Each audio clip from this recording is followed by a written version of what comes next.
Сегодня 2 сентября.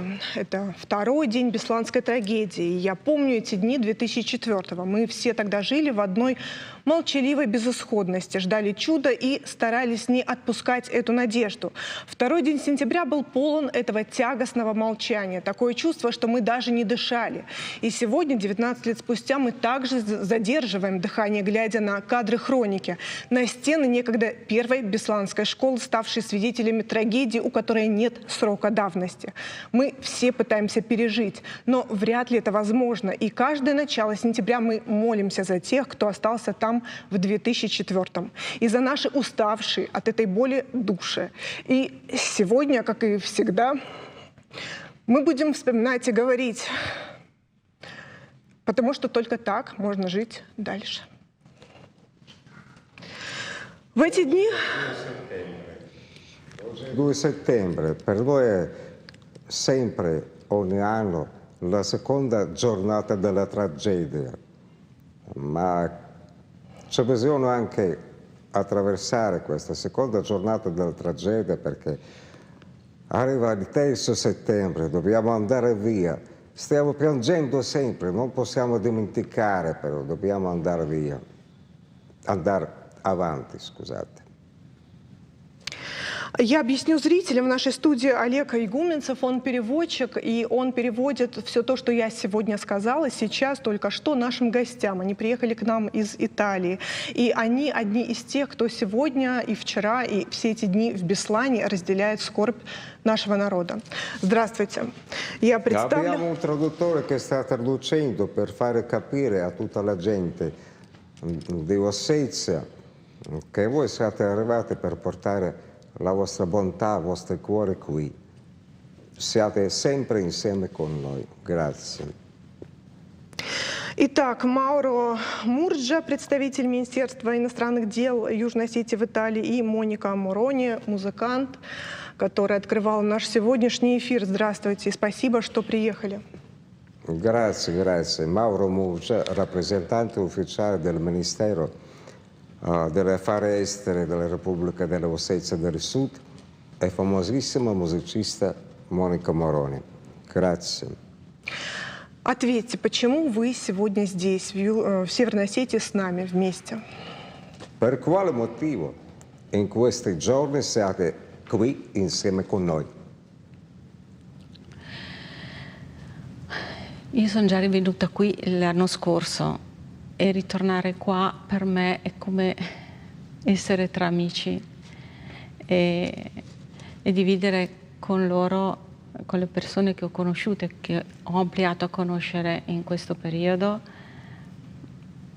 Я уже в прошлом году посещала в эти же траурные дни город Беслан и играла, и для меня это уже стало частью моей души и сердца приехать сюда и разделить чувство скорби и радости вместе с вами. Per portare con la musica la mia armonia, il mio amore e aiutarli perché la musica è bella, è gioia ed è tutto quello che ho nel mio cuore poterlo regalare a chiunque è qui. Возможно, я своей музыкой тоже могу что-то принести прекрасно в этот мир, поделиться своими чувствами и какой-то подарок, который я могу сделать от всей своей души. Мауро, а вы что испытываете в эти дни, находясь здесь? Beslan è l'emblema della tragedia, ma anche può diventare, trasformarsi nell'emblema del vivere, nel senso che se la gente si unisce, partecipa, solidarizza, riusciamo a trasformare Beslan in un'altra cosa. Беслан ведь все-таки не только символ трагедии. Беслан должен стать символом борьбы с любыми трагедиями, должен стать символом мира в этом mire и дружбы между народами и между теми людьми, у которых случилась когда-то какая-то трагедия. Siamo venuti qua anni fa, ma quello che ha mosso di più in questo momento in Italia per Beslan è stata la presenza delle madri di Beslan in Italia. La loro visita quest'anno a maggio, ad aprile è stata veramente travolgente, nel senso che ha smosso le coscienze che si stavano un po' assoppendo su Beslan, cioè stava diventando solo una data così da celebrare. In realtà adesso И вы Beslan... знаете, что очень важно, что то, что нам совместно удалось организовать визит делегации Ассоциации матерей Беслана в Италию, и объездить много городов, и то, что вот представители Беслана там побывали, и вот это личное общение принесло очень многое, когда увидели участников событий, когда была возможность пообщаться. Это очень большое значение имело вообще во всех средствах массовой информации. Это очень большое, очень важно, когда мы делаем личные контакты. Я, насколько знаю и помню, что Италия практически первая из иностранных государств откликнулась, когда случилась трагедия. В 2015 году в североитальянском городке Кампо Сан-Мартино в честь детей Беслана была названа одна из центральных улиц. И на территории Сан-Марино в 2006 году была установлена бронзовая статуя, изображающая мальчика. И принято называть его у нас «Крик Беслана». Вот почему итальянцы так восприняли это близко к своему сердцу, хотя многие государства отреагировали, но вот вы были первыми, и вы так столько внимания и сердца этому уделили. Siete stati dei primi che avete capito la profondità di quella tragedia, veramente. Avete chiamato le vie, piazze in Italia. C'è un monumento a San Marino.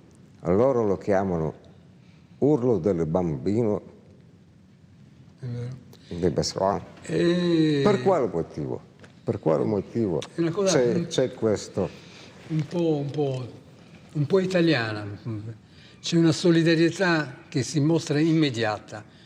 La tragedia del 2014, la tragedia di Beslan, smostra la coscienza del popolo italiano. Cioè il popolo italiano era rimasto scioccato, terrorizzato da quello che era accaduto. Questo ha significato una mobilitazione, una solidarietà immediata. А вы знаете, итальянский народ, он в самом деле в глубине своей души, он всегда готов откликнуться на чужую беду, возможно, потому что познал столько своих собственных бед. И то, что такой был быстрый отклик, да, мы таковы. Per esempio adesso l'artista sammarinese che aveva appunto ideato e messo in opera la statua del bambino che urla ha deciso di donare la forma a Beslan, al comune di Beslan, perché il prossimo anno la stessa statua che a San Marino sarà anche a Beslan. Quindi saranno due statue uguali ma identiche nelle emozioni del cuore, perché sarà la statua di San Marino e la statua di Beslan. Una cosa molto, molto, a me эмоциона molto.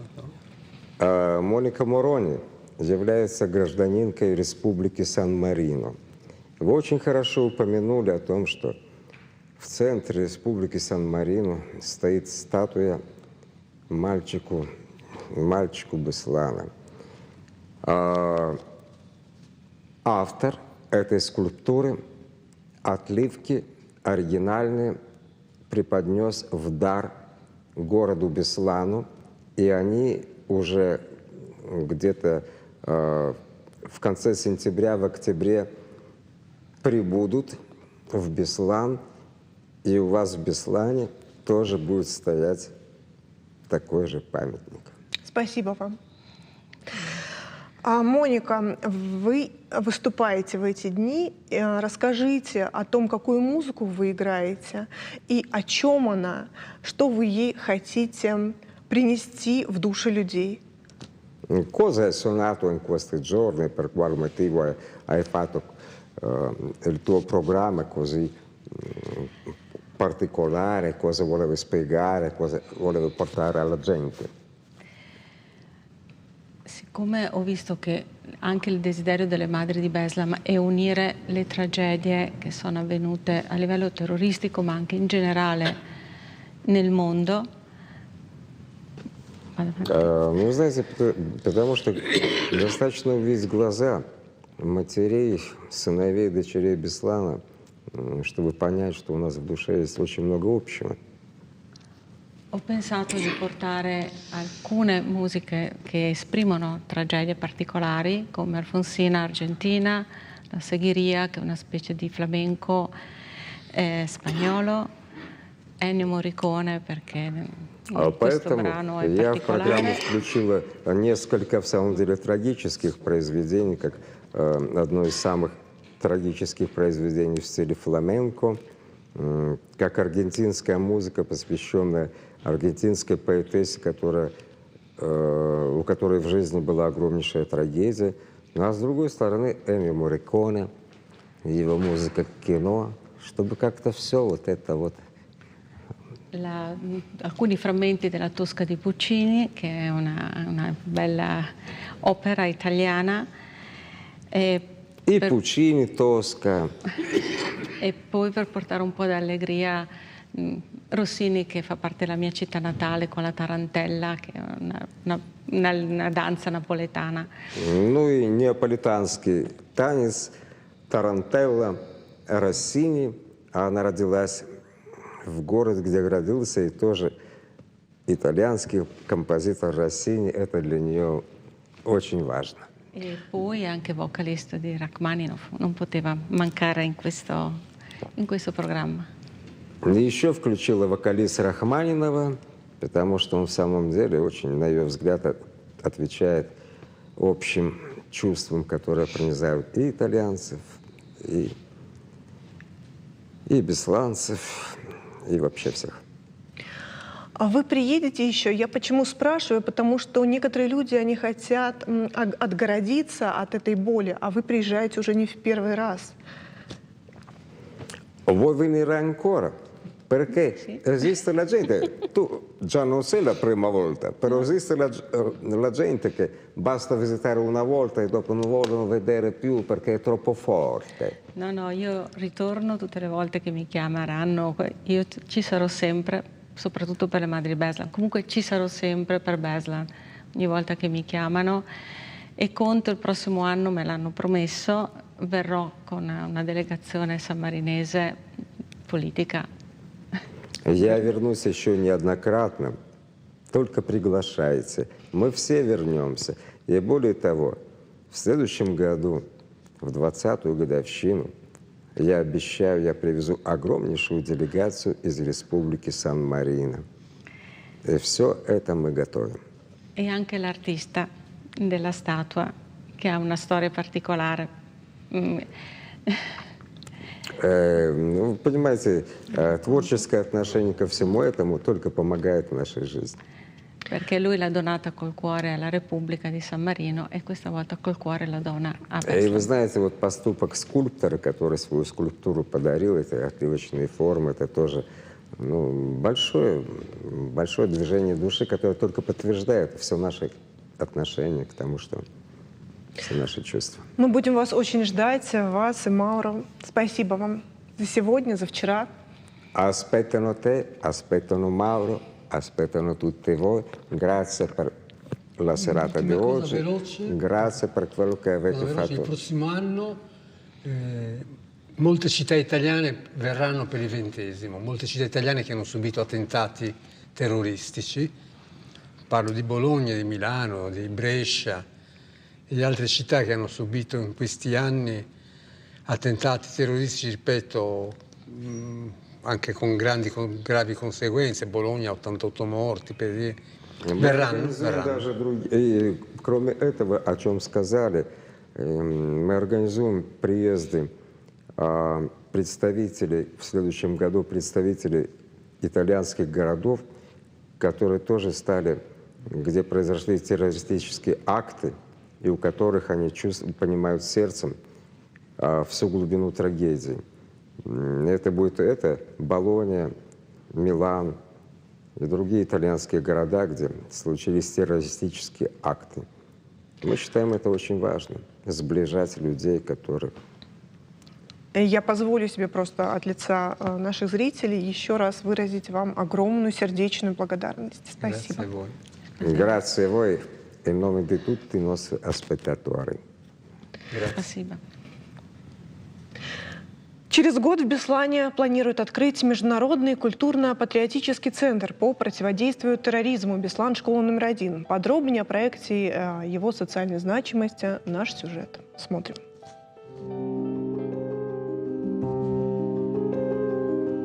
Вокруг школы номер 1 все так же, как и 19 лет назад, растут деревья и светит солнце. И все так же трудно сдержать слезы. За мемориальной зоной на месте трагедии бережно ухаживают вот уже 19 лет.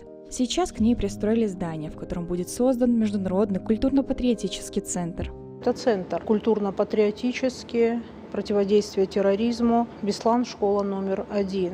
В первую очередь центр, потому что предполагается огромная работа по просветительской деятельности, работа с подрастающим поколением, чтобы всем рассказать о тех ужасах, которые происходили, и тех методах, которые нужно применять, чтобы подобное никогда не повторилось. Открытие намечено на сентябрь 2024 года, к 20-летней годовщине тех событий. Авторами проекта в первую очередь стал комитет «Матери Беслана». Именно они предложили создать центр с музейным комплексом. Совместно с комитетом в разработке участвует руководитель Музея Победы на Поклонной горе Александр Школьник. Сейчас активно ведется сбор материалов для экспозиции. Основные материалы – это те материалы, которые были собраны на месте тех страшных событий 1-3 числа, которые сегодня хранятся в преемнице этой школы, в школе номер 1. И хотелось бы сказать огромное спасибо Надежде Ильиничне, которая провела колоссальную работу, преодолев, мне кажется, неимоверные усилия. Не знаю, насколько это сложно, наверное, человеку, который сам оказался в эпицентре тех страшных событий, преодолев себя, заниматься тем, чтобы собирать материал о тех страшных событиях. Важная составляющая – это наполнение и создание экспозиции. Фотографии, личные вещи заложников и пострадавших в теракте, предметы интерьера школы, письма со словами поддержки от неравнодушных людей со всего света. Все это будет представлено в музейной части центра. Очень сложно что-то представлять в голове из каких-то устных рассказов, но когда человек попадает сюда, мне кажется, происходит полная трансформация сознания, понимание того, что здесь происходило, и особенно вот эта эмоциональная составляющая будет усилена именно той работой, которую мы предполагаем сделать. В экспозициях будут представлены те материалы, после просмотра которых у посетителей не останется сомнений, что нет ничего важнее и ценнее жизни. Вся территория является мемориальной частью, и какие-то зоны непосредственно на территории самой школы, которая прошла очень серьезную реставрационную консервационную работу, сохранив самые такие страшные места тех событий, которые здесь развивались, и в то же время, скорее всего, внедрением метода современных музейных технологий будет вестись рассказ и в других частях, не только в пристроенной части. Центр станет международным, а значит, будут представлены не только свидетельства ужасов 2004 года, но и других террористических актов, которые происходили по всему миру. Также в пристроенной части планируют проводить конференции, читать лекции о противодействии терроризму, чтобы солнце и дальше грело, деревья зеленели, а плакать было незачем.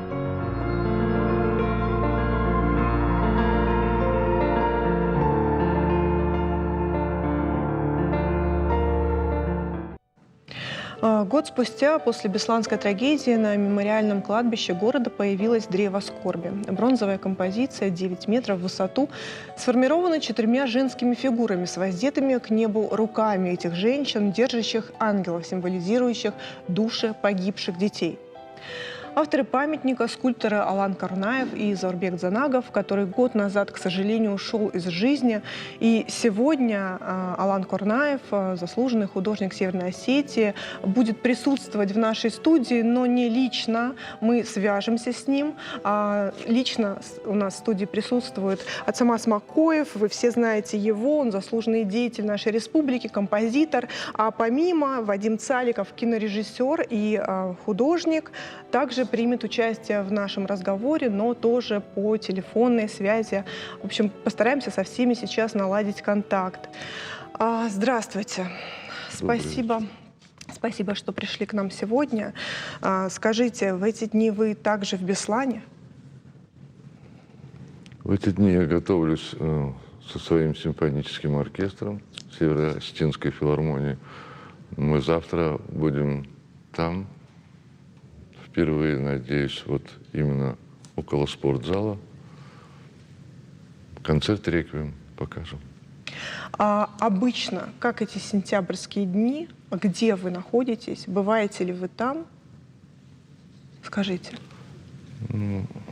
Бывают те, кто не...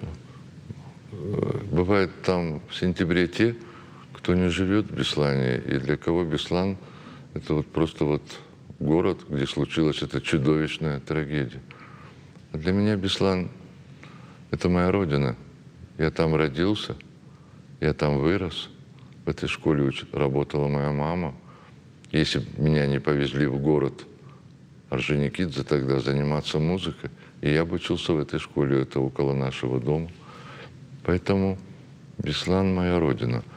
Я там бываю каждый месяц, и не только сентябрь. Да, просто есть люди, для которых это слишком тяжело, которые себя стараются как-то обезопасить от переживания этих эмоций. Вы не из них. Это очень тяжело находиться там. Ни одна картинка не покажет вот то горе и тот ужас, ни один телевизор, ни самый современный экран. Поэтому мы там были и в 2004 году, я был, и все, и последующие годы. Но потом я старался делать так, чтобы Беслане помнили не только в сентябре, начинали вспоминать в конце августа.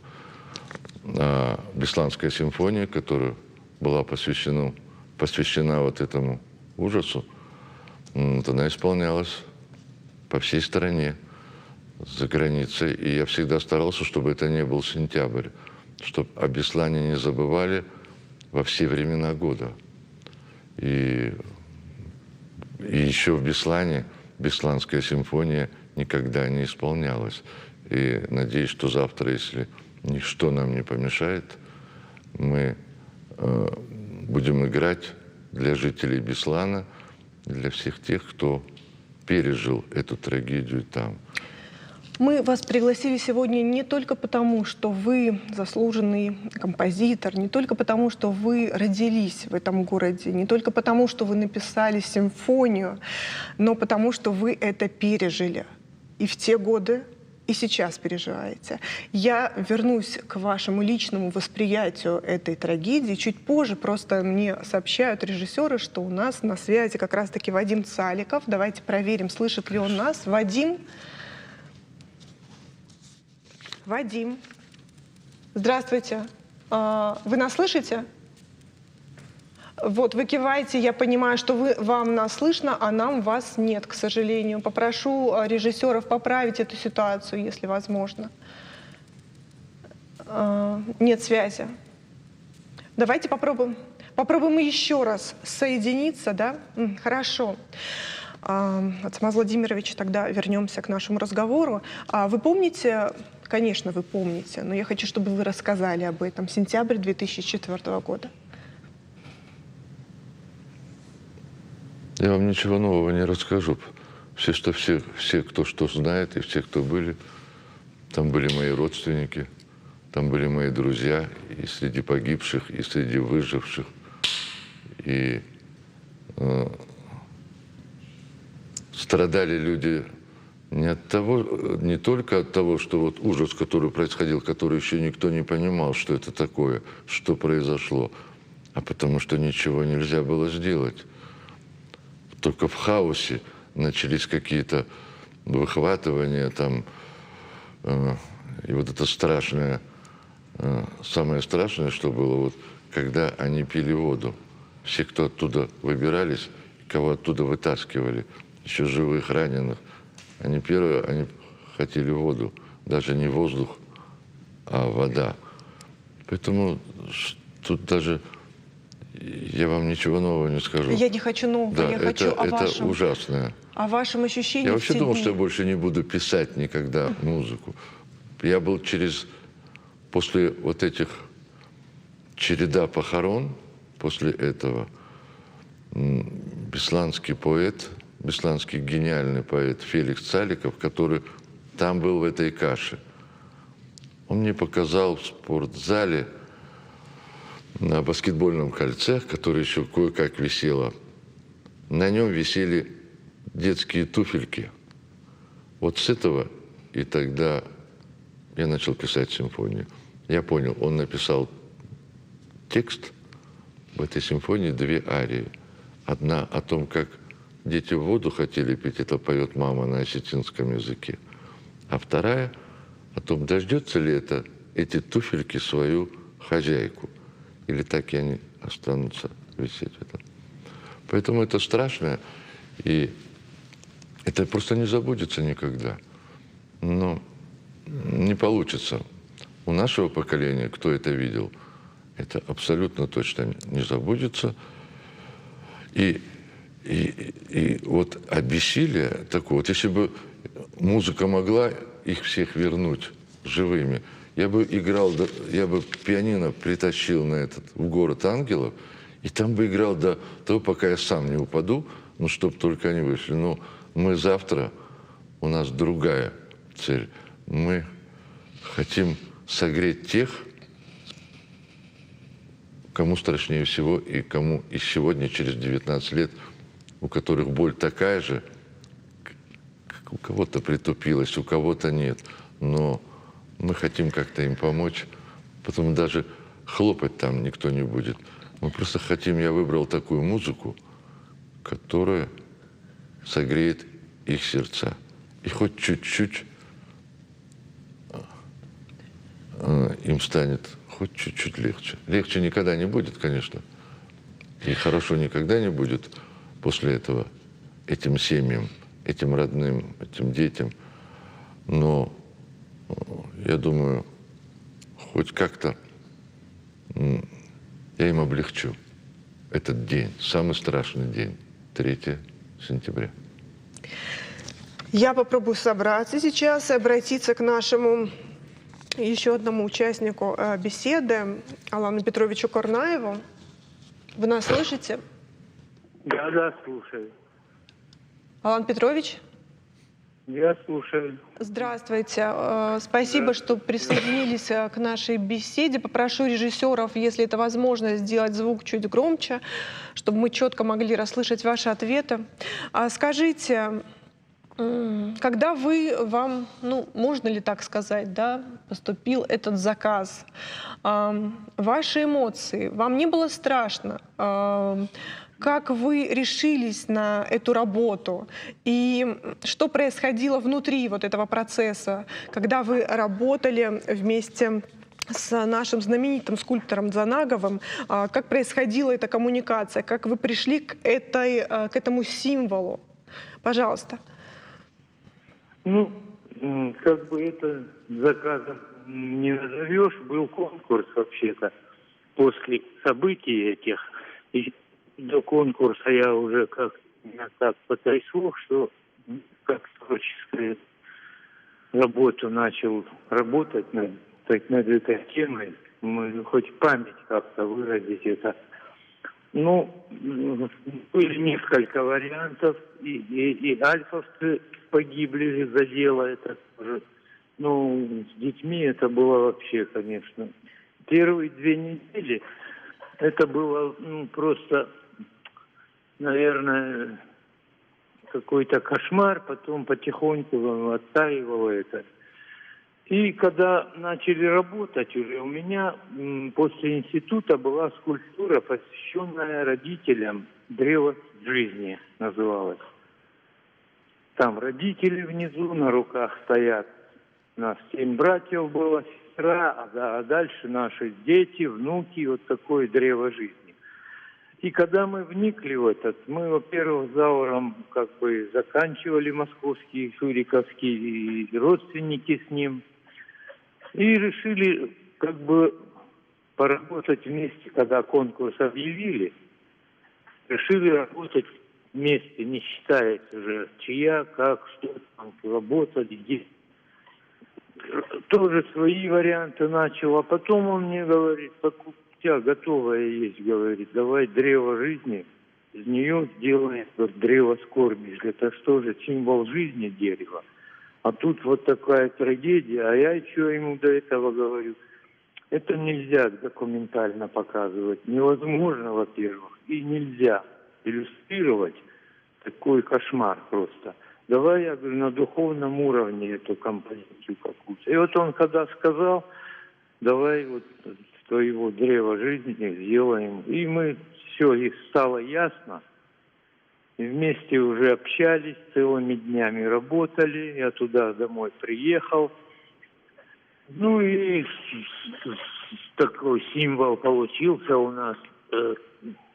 Весь мир же скорбил. Трудно даже говорить, но поэтому внизу стоят матери скорбящие. 4 стороны света как бы обозначают. Наверху они держат как бы на руках детей, ангелы, которые ушли в рай, я думаю, и верующие в этом не сомневаются даже. 50 ангелов там. Нам, журналисты, приезжали из многих стран, уточняли все это. Я говорю, мы ни больше, ни меньше не могли сделать. Потому что раз мы духовную композицию делаем, то в день Пятидесятницы образовалась вера, церковь. Святой Дух спустился на апостолов, заговорили на всех языках. Поэтому должно быть 50. Да. Только так. И вот это созрела у нас композиция, ну, я так думаю, с Божьей помощью. Так просто ничего не бывает. Ну и конкурс длился долго, почти 3 этапа. Все 3 этапа нам как бы отметили нашу композицию. И оставалось очень много, было времени, а осталось на исполнение ровно 3 месяца. Это просто мало очень было. 2 раза меньше, полгода как минимум, чтобы осуществить такой проект. Но мы как бы взялись за это. Большое спасибо, конечно, Нодару Кабулову, который литейщики с братьями, со своим коллективом, они взялись за перевод бронзы. По России звонили, никто не взялся уже, боялись со сроками. И у нас оставалось буквально 1,5 месяца. Ну, я же говорю, с Божьей помощью мы просто как во сне это осуществили, сделали. За день до открытия успели все. И, конечно, архитекторов. У нас был Козырев Руслан, архитектор. Потом подключился Губаев Заур. Потому что всегда молчат, не говорят о них. А это важно тоже. И вот 4 коллектив. Мы со сроками, когда не успевали, подключили местных наших соседей, скульпторов, когда увеличивали, помогали тоже нам.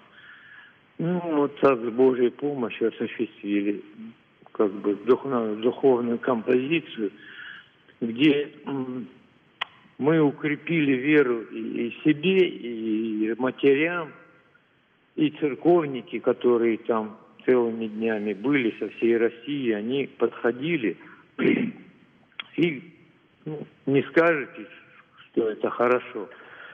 Просто руку пожимали, говорили, мы понимаем, что вы изобразили.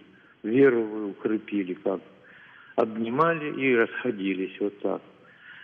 3 модели мы сделали с Зауром в бронзе, где-то сантиметров 70 они, как бы за свой счет. Творческую часть мы вообще сделали бесплатно все. Ее подарили Алексий, патриарх всей России был тогда. Ему администрация повезла, как бы, благодарность, что они такое участие, утешали матерей, приезжали, молились там. Вторая в Страсбурге, ЮНЕСКО, штаб-квартиру отвезли тоже наша администрация, в постоянной экспозиции находится.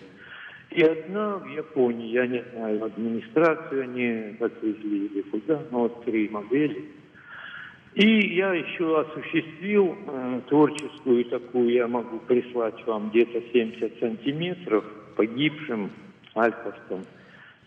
Модель эта находится в музее Подмосковья, где похоронены эти 14 как бы было вроде.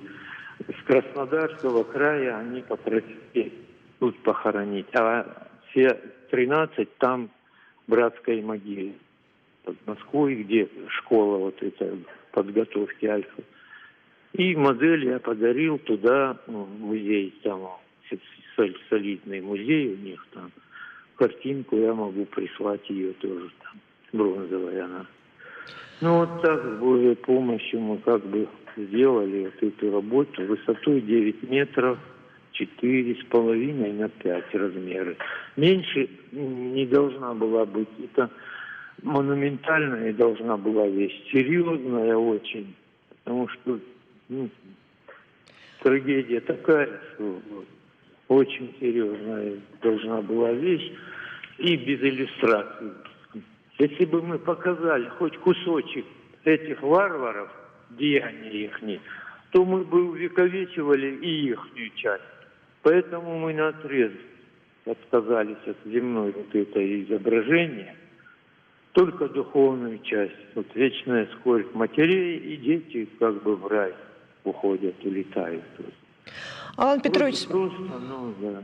спасибо вам большое и за то, что вы смогли то, что ощущает, чувствует, переживает на протяжении всего этого времени осетинский народ, воплотить в форму, потому что, глядя на эту скульптуру, мы как будто бы очищаемся все вместе.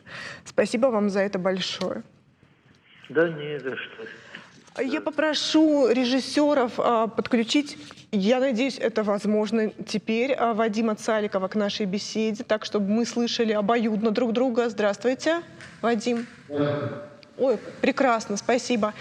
Вадим, дело в том, что я смотрела ваш фильм про Кантемирова, Ирбека и его лошадь Асуана, если я правильно помню. Да? Я прорыдала все полчаса, и я, честно вам признаюсь, не решилась. Я включила ваш цикл о Беслане, я не решилась на это. Вот скажите, как вам удалось снять целых 4 картины по этой теме и не сойти с ума? Вы знаете, очень тяжело, очень сложно. И вот сейчас мы с вами говорили, как раз Самас упоминал об этом, и Руслан Карнаев об этом говорил. Это очень тяжело. И, знаете, не хочется говорить каких-то пафосных слов, но это, наверное, наша обязанность. Это обязанность тех, кто остался в живых. Рассказывать людям, доносить о том, что произошло. Вот. Поэтому, наверное, если говорить почему, то именно для того, чтобы люди знали об этом. И вы знаете, вот я точно такой житель Беслана могу сказать, что для меня это было вчера. И вот эта боль, она не ослабевает. Она не ослабевает, и я сейчас представляю, конечно, как тяжело тем людям, а среди них есть и мои герои, которых мы снимали. И вот мне бы очень хотелось, знаете, сказать им какие-то слова поддержки, чтобы прожить еще сегодняшний, завтрашний день. Вот еще раз это все пережить, потому что это, конечно, очень тяжело. Вы планируете что-то снимать к 20-летию трагедии? Знаете, я сейчас боюсь загадывать, потому что у нас, сами знаете, сейчас такая обстановка очень непростая в плане общения. Но вот перед вами были итальянцы. И я вам хочу сказать, что не далее, как вчера, мне пришло письмо от Рензо Венди. Это именно тот скульптор, который создал памятник детям Сан-Марино, которого мы снимали в 2013 году. И у меня была такая идея сделать об этом фильм. И это было бы, наверное, какая-то такая талика благодарности и Италии, и этому человеку за то, что они так отнеслись к тому, что у нас произошло. Потому что мы знаем память детям Сан-Марино, но мы знаем, что есть еще площадь Флоренции, посвященная, названная в честь детей Беслана. И я помню, когда мы в 2014 году показывали фильм как раз Сан-Марино в Италии, когда были люди, которые пришли на этот показ. Вы знаете, очень было тяжело, наверное, наблюдать, но это была очень такая живая реакция. То есть они были настолько, как-то они прониклись тем, что они видели, и вот после показа мы, наверное, еще несколько часов просто об этом говорили, они расспрашивали, и чувствовалась вот эта сопричастность, сопереживание. Поэтому, конечно, это очень важно. И я надеюсь, что если все так получится, так как мы хотим, так как мы планируем, то, безусловно, Рензо об этом тоже знает, и Рензо мечтает уже давно приехать в Осетию. Он мне об этом много раз говорил. Поэтому будем надеяться, что, может быть, следующая картина будет связана и вот как-то с этим приездом. Спасибо вам большое, Вадим. Хотите сказать что-то жителям Беслана? Ну, как я уже сказал в начале, постарайтесь пережить эти дни. Постарайтесь пережить эти дни. Знайте, что вы не один. Мы помним, где бы мы ни находились, мы помним о вас. Завтра в Москве пройдут траурные мероприятия, и завтра мы вечером также будем показывать фильм «Беслан. Память». Это уже такая печальная традиция, но надо сказать, что Департамент культуры Москвы очень нам в этом всегда помогает, и мы каждый год делаем показ. Показ в Центре «Русское зарубежье» на Таганке, и вот также в 19 часов завтра мы будем показывать фильм, мы будем собираться, мы будем вспоминать Беслана. Вадим, а я вам обещаю, что к следующему году я, пусть и не сразу, но отсмотрю все фильмы из вашего цикла. Спасибо вам за вашу работу и за ваше участие. Спасибо. Ацамаз Владимирович, еще раз попрошу вас вспомнить то, что тогда происходило. Знаете, в каком контексте? Вы как человек Беслана, вы как человек тонко чувствующий, тонко воспринимающий все эти эмоциональные переходы и перестройки в обществе, скорее всего, я думаю, что вы именно такой. Вы заметили, как изменился Беслан? Да. Беслан очень сильно изменился. И мы сейчас обо всех своих изменениях, которые, допустим, мне нравятся, а которые и не нравятся, просто сегодня не будем говорить, ну, не тот день. Я говорю о человеческом настрое, настроении, о вот этом спектре чувств, потому что вот если позволите мне сказать о себе, то моя жизнь, она сразу потеряла краски. Ну, это у всех хороших людей, порядочных. И я думаю, у большинства жителей и Северной Осетии, и у всего Беслана, она таки выстроилась теперь жизнь. Она была до, и вот все, что продолжается. А возможно ли вернуть это? Что должно произойти? Что мы можем сделать? Что вы можете сделать? Вот мы сейчас слушали Вадима, это он создал символ, и все это видят, и ему благодарны. Всем мы благодарны. Вот спасибо вам, что вот я сегодня так его увидел, ну, по скайпу. Это. Вот он запечатлел вот эти все чувства, о которых, ну ничего нового не скажешь. Они у всех, они все вот эти чувства, которые мы до сих пор не можем понять, как это вообще могло произойти, и почему это вот так было. И точно так же и снимать фильмы, ну, там нужно сердце иметь, конечно, потому что кинематограф видит такие детали, которые мы... Моя задача была вот попробовать, не попробовать, а я обязан был это сделать, звуками изобразить тоже то, что изображено в фильмах. Вот Или эти истории, этих героев. Это как проходит время. И как вот вернуть? Вот вы, наверное, самый сложный вопрос вы мне и задали. Я не знаю. Я там бываю в Беслане. Я сейчас вообще буду Беслану еще больше уделять времени, потому что там вот открывается скоро новая музыкальная школа. А так как сказать, Беслан меня теперь навсегда прикрепил. Мало того, что там все мои могилы, и моя мама, и все. И я туда приеду потом. Но я сейчас хочу в Беслане сделать, чтобы музыкальный центр был там. Может, я помогу часть детей вот с такими же сердечными отношениями к тому, что было, потому что одно дело мы с вами. Вам тяжело фильм посмотреть, и мне тяжело посмотреть. А еще же были какие-то документальные какие-то кадры, кто как-то снимал, которые вообще не разрывают душу. И ты думаешь, как после этого жить?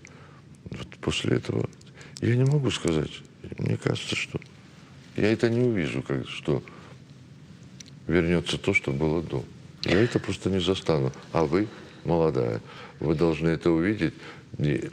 А попробуй привести общество в такое же состояние, которое было до 2004 года, когда вокруг мир сходит с ума. Ну, не потому, что там я какой-то там консерватор. Но я не хочу вот так, чтобы было так, то, что я вижу и слышу. Вот как вот это уберечь? Сначала страну надо уберечь, а Беслан надо холить, лелеять и помогать им. Ведь вот я сейчас общался с Сусанной Дудевой. 19 лет мы с ней не общались. Никогда. Я знал, кто она знала, кто я. Она... Вот так мы видели. А вот сейчас мы просто говорили, и я понял, как бы внешне не менялись люди, внутренняя боль и внутренний вопрос у всех, он у них останется. И у вас тоже, и у меня. Возможно, через вашу школу музыкальную что-то можно поправить? Вот с новым этим подрастающим поколением. Через музыку. Да, для меня это была великая честь, что Беслан мое имя присвоил в музыкальной школе. Но мне еще больше дало, у меня больше ответственности появилось. Теперь у меня вот есть дом, в котором я живу, а есть теперь еще второй дом, который я должен уделять еще больше внимания. И если дети, допустим, маленькие, любят меня там или музыку, я буду делать так, я буду всегда им рассказывать. И причем как-то символически эта школа расположена. Двор этой школы смотрит на город ангелов. Они рядышком. Так что вот эти звуки музыки, они будут... Музыка никогда вреда точно не принесла. Можно я вам пожелаю сил все это воплотить, и чтобы мы с вами вместе застали новую, яркую, другую картину мира? Я был бы счастлив, я вам очень благодарен. Спасибо. У нас еще один сюжет, который мы сняли специально к сегодняшнему эфиру, про учителей. Они, в отличие от врачей, не дают клятву Гиппократа, но они также принимают на себя ответственность за жизнь и здоровье учеников. И учителя Бесланской первой школы свой профессиональный, гражданский и человеческий долг выполнили до конца.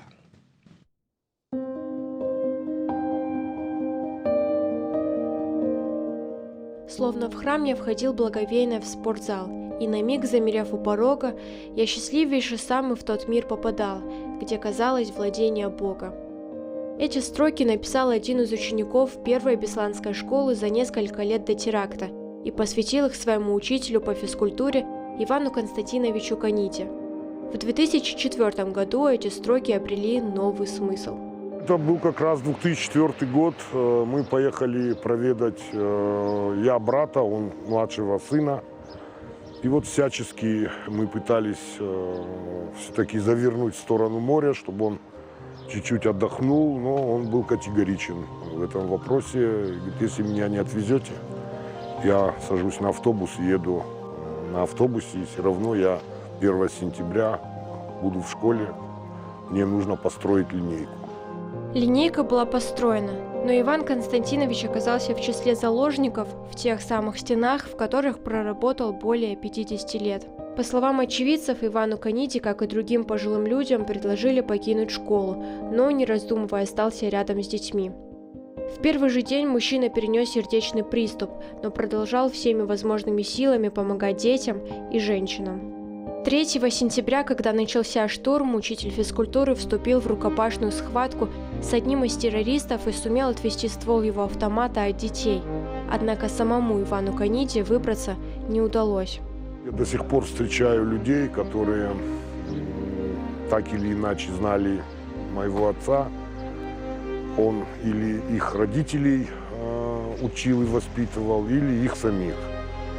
Но многие говорят, что если бы не Иван Константинович, я, говорит, даже не знаю, куда меня моя дорога бы привела.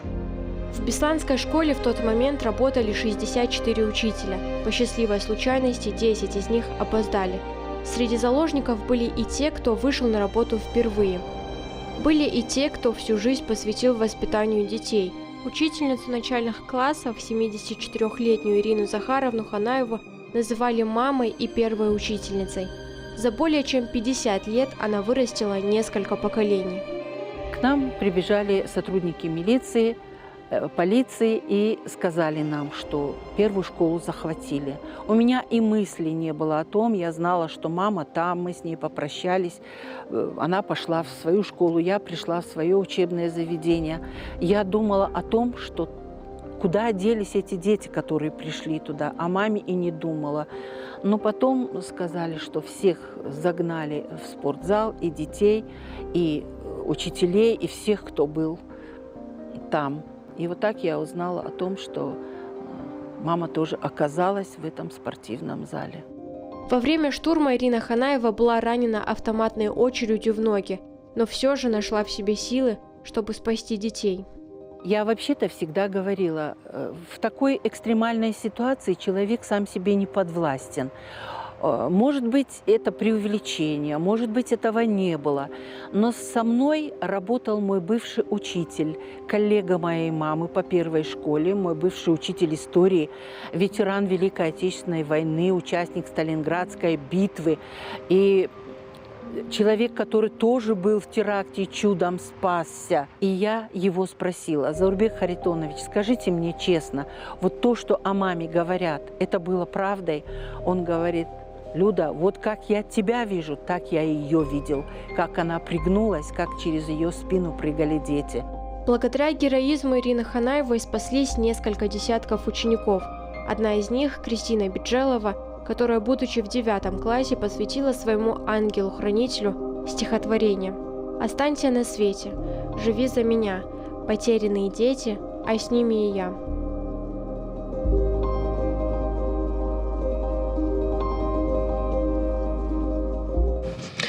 Бывшие заложники, те, кто в сентябре 2004 года оказался в Бесланской первой школе, всегда будут связаны невидимой нитью друг с другом. Их объединяет душевная боль, скорбь, общая память.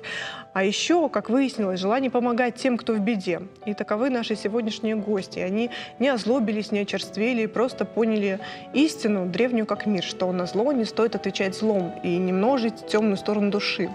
А чем же тогда отвечать? Давайте расскажут они сами. Ирина Идзараса. Здравствуйте.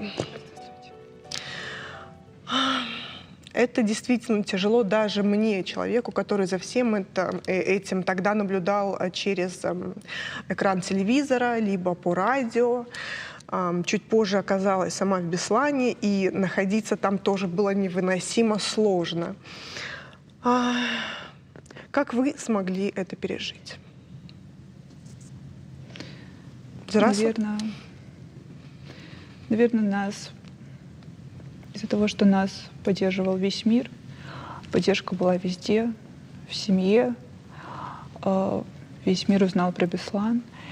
И в связи с этим как-то было легче, но, наверное, я думаю, что нас всех поддерживала мысль о том, что у нас нет другого выхода, мы должны жить ради тех, кто остался там, в память о них, за них, и они всегда в наших мыслях, в наших сердцах, куда бы мы ни шли, всегда рядом. И каждый новый этап, вот, наверное, осенью у всех наступает какой-то новый этап, там школа, университет, работа. И каждый новый этап жизни, всегда мы сначала приходим в спортзал, на кладбище, и потом уже идем. Первый день университета, первый день работы. Но мы всегда помним наше прошлое и несем это с собой. Всегда, каждого из них. Эти воспоминания, они не стерлись, не побледнели, вам не стало немного легче за эти годы, уже прошло практически 20 лет? Наверное, я могу, сказать, что, вы знаете, мы тогда, и Дзера, и я, мы были маленькими девочками. И все, что происходило, оно не осознавалось, как вот, что действительно это происходит, что действительно с нами случилось, кто эти люди, и что вообще вокруг. И у меня, например, ты с каждым годом взрослеешь, и ты с каждым годом все больше и больше понимаешь и осознаешь. И не знаю, как у других, но у меня, по крайней мере, с каждым годом становится все сложнее, сложнее, тяжелее. Да. И это невыносимое чувство и ощущение. Ты понимаешь, что с каждым новым 1 сентября ты заходишь в спортивный зал, и тебе все сложнее и сложнее туда заходить. Но в то же время ты понимаешь, что не быть там в эти дни ты не можешь, просто физически. Потому что у меня был опыт, когда я не была всего лишь 1 раз на эти дни в Осетии, и я сидела на парах, и я понимала, что я вообще сейчас не в том месте, в котором нужно быть там. Да, кому-то из ребят, из взрослых тяжело туда приходить, но у меня есть прям стойкое чувство, ощущение, что я должна быть в эти дни там, я должна видеть наших ребят, обнимать их, выслушивать, мы делимся какими-то своими воспоминаниями, и это то, что поддерживает, это то, что дает какое-то вообще ощущение, что ты не один, и тебе легче с этим жить дальше. Вы спрашивали, как мы пережили. Я вот не чувствую, что мы это пережили. Мы просто научились с этим жить. Да, ты просто, как стадия принятия уже, наверное, наступила, и ты понимаешь, что это было. Это не изменить, это не поменять. Тебе просто надо научиться с этим жить. И кто-то уже научился. Я еще в процессе. Я пытаюсь вообще осознать, понять, пытаюсь для себя какую-то картинку составить. И мне кажется, мы все в процессе еще. Вы сказали про стадию принятия, а стадия озлобления была у вас? Нет. Нет? Наверное, у меня ее тоже не было. Не помню такого, чтобы была какая-то злость на всех вокруг. Может быть, потому что сразу же, как все случилось, нас окутывали вниманием жители Беслана, жители России, жители всего мира. Мы чувствовали и до сих пор чувствуем невероятную поддержку. И, наверное, благодаря этому получилось понять, что все-таки добро, оно побеждает зло, и его намного больше. И да, так случается, что ты узнаешь, что добра больше, когда с тобой случаются какие-то плохие вещи. И не знаю, наверное, можно так сказать, что благодаря теракту мы узнали такое количество людей, открытых, добрых, душевных, что у тебя нет шансов стать злым человеком.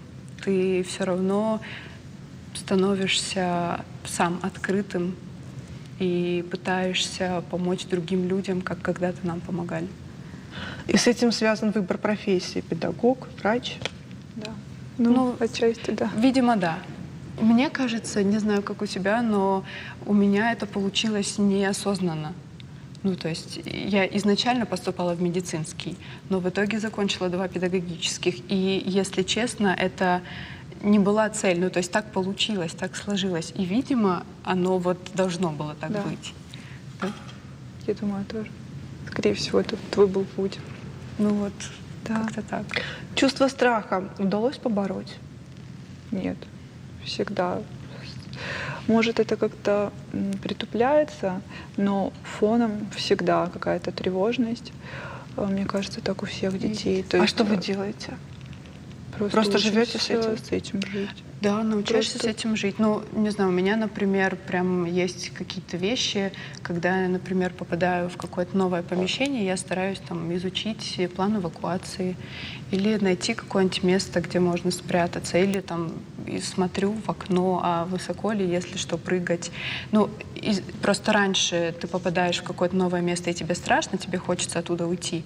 А потом просто со временем я стала для себя думать так, чтобы сделать такое, чтобы себя как-то успокоить и понять, что ты в безопасности. И вот какими-то такими способами пытаешься себя как-то успокоить. С ребятами, которым удалось спастись, вы общаетесь, да? Вы сказали, что вы на вот эти все памятные даты в сентябре встречаетесь, а вот в каждодневной жизни вы пересекаетесь или вы избегаете этих встреч? Нет, конечно, нам всегда бывает приятно видеть. Это как, знаете, часть семьи. Вот мы все одна семья большая. То есть эти дни вообще, как вот правильно Ира сказала, всегда хочется проводить. Вот дни идут, годы летят, но эти дни всегда хочется проводить в кругу своих близких, родных и в кругу тех, кто там был.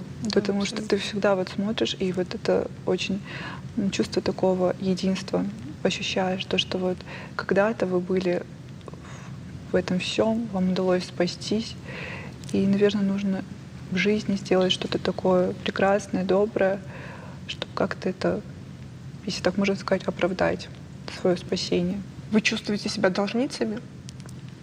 Я не Наверное, чувствую. в каком-то смысле, да. У меня поначалу было такое чувство, ощущение, про это говорила Дзера, что мы остались живы, и мы должны жить еще за других, за кого-то. У меня было такое стойкое ощущение, что я должна сделать все, о чем мечтали мои брат и сестра, и быть как-то и жить еще 2 жизни, свою и еще их. Но сейчас, я не знаю, хорошо это или нет, но сейчас у меня стойкое ощущение того, что я не должна кому-то и что-то, что я не должна жить еще чью-то жизнь. Вот у меня она осталась своя, моя, да, она у меня сохранилась, у меня есть 2-й день рождения, и я хочу эту жизнь прожить по максимуму, не знаю, наслаждаясь ей, да, и ценя каждое мгновение. На что вы опираетесь? Что вам дает сила? Ну, наверное, у каждого свое. Семья, в первую очередь. Наверное, это у каждого человека стоит на первом месте. И какие-то жизненные цели, планы. Мне вообще кажется, вот истина в добре.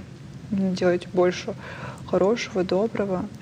И ничто иное, я думаю, не имеет больше смысла. Все из позиции добра, любви к себе, к своей семье, к близким, к родине. Вот в этом, наверное, смысл. Это и придает сил. Согласна?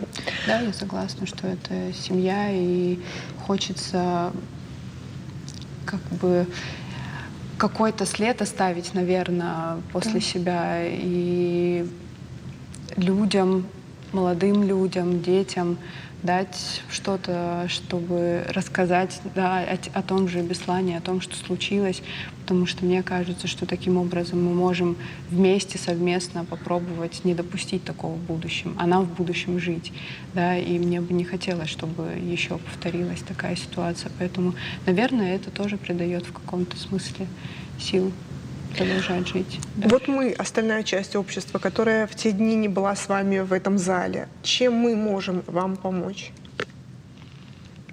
Памятью, наверное. Тем, что, чтобы сохранить память о том, что было, и передать ее дальше. Это мне кажется, самое главное, что мы можем все сделать.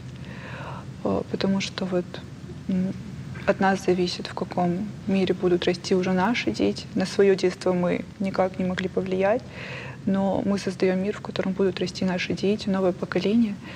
И я думаю, самое главное — это чтобы сохранить память о том, что было. И, может, когда мы сохраним память об этом, мы создадим мир, в котором не будет жестокости, зла, и все будет хорошо. Я полностью согласна. Если вы так искренне в это верите, то что остается нам?